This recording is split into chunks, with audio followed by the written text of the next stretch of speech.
Assalamualaikum warahmatullahi wabarakatuh. Halo anak-anak ibu semua, selamat pagi dan salam sejahtera untuk kita semua. Izinkan ibu untuk memperkenalkan, nama ibu adalah Nola Desti Pratiwi Simanjuntak, Wakil Kepala Sekolah, bagian bidang kurikulum. Oke, terkait dengan kurikulum, sebelumnya Ibu akan memberitahukan bahwa SMK Negeri 3 Mandau ini memiliki program Teaching Factory dan juga SMK 4 tahun untuk jurusan Geologi Pertambangan. Nah, pada tahun 2017 kita menjadi salah satu tuan rumah atau yang ditunjuk lebih tepatnya itu sebagai induk klaster dari pendampingan kurikulum berbasis K13 atau kurikulum 2013. Nah, di sini perlu anak-anak ibu ketahui semua bahwasanya kurikulum di SMK Negeri 3 Mandau adalah kurikulum 2013 atau K13 revisi. Jadi, jika ada yang menanyakan kalian sekolahnya kurikulum berapa? Kurikulum K13 revisi. Oke?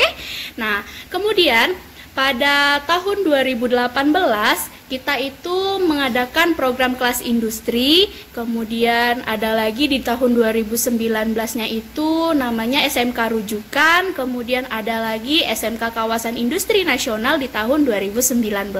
Jadi dari semua itu kita akan berusaha untuk menjadikan SMK Negeri 3 Mandau menjadi SMK yang memiliki potensi untuk mengembangkan proses belajar mengajar, tentunya yang berkaitan dengan kurikulum untuk menuju era revolusi, yaitu era revolusi industri 4.0. Baiklah anak-anak ibu semua, untuk lebih tahu dan lebih jelasnya lagi tentang kurikulum dan bagaimana program pembelajaran kita di sekolah, mari saksikan video berikut ini. Selamat menyaksikan.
Ibu akan memperkenalkan tentang kegiatan belajar mengajar di SMK Negeri 3 Mandau. Nah, di sini yang pertama kali akan Ibu bahas adalah kegiatan intrakurikuler kita di SMK Negeri 3 Mandau. Kegiatan intrakurikuler adalah kegiatan pembelajaran yang dilakukan sesuai dengan jadwal pembelajaran. Jadi, kita sudah memiliki jadwal tertentu yang mana setiap kelasnya akan diatur jam pembelajarannya, mulai dari pembelajaran muatan nasional sampai dengan kejuruan. Jadi, kalian belajarnya bisa di dalam kelas, bisa di dalam lab, kemudian bisa di lapangan, ataupun nanti di bengkel kalian masing-masing.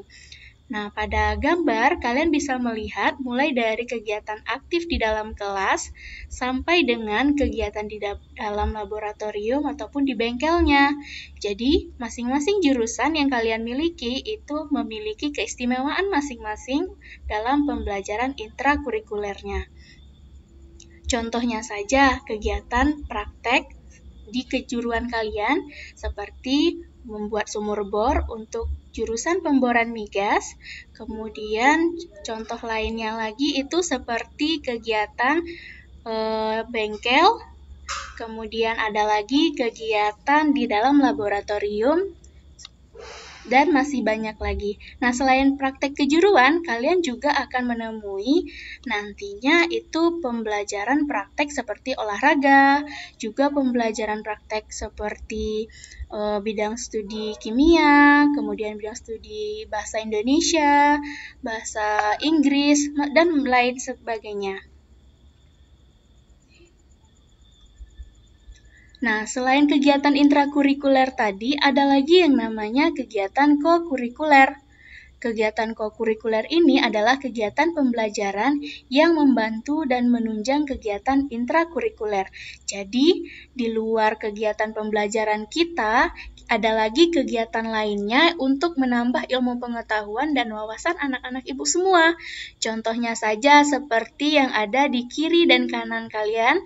Pada slide ini, terdapat kegiatan kakak-kakak kelas kalian semua saat melaksanakan field trip dan juga magang di industrinya.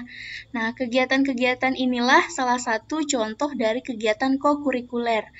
Ada kegiatan field trip dan juga magang saat nanti kalian sudah masuk pembelajaran tatap muka.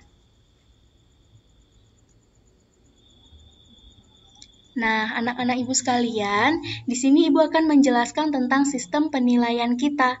Sistem penilaian di sekolah kita itu dimulai tentunya dengan penilaian kognitif, kemudian ada penilaian afektif, dan penilaian psikomotorik.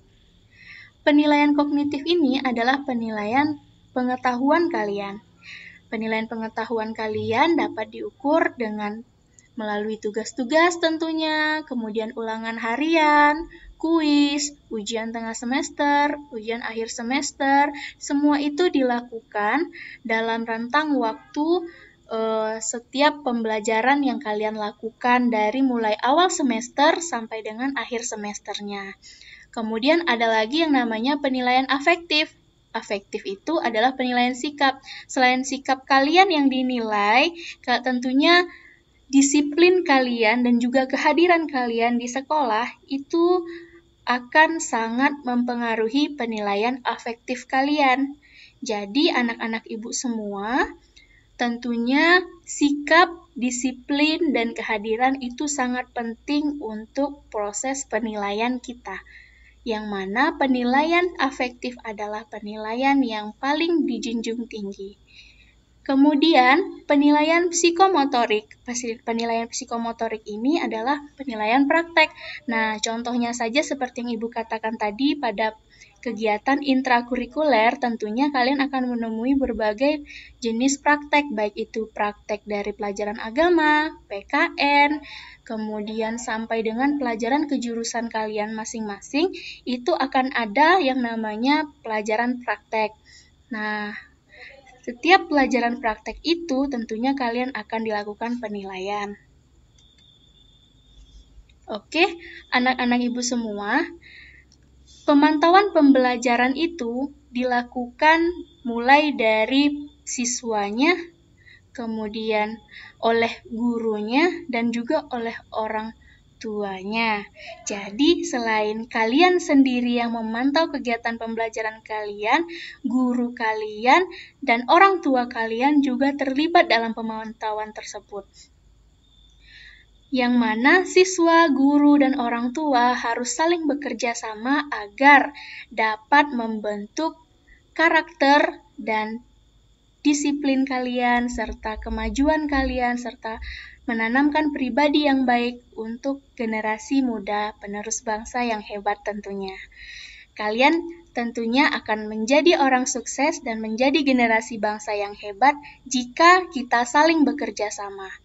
Kemudian, prosedur bimbingan dan pendampingan itu dilakukan apabila kalian tentunya selama proses di sekolah itu mengalami kendala ataupun mengalami gangguan ataupun ada hal yang tidak kalian ketahui.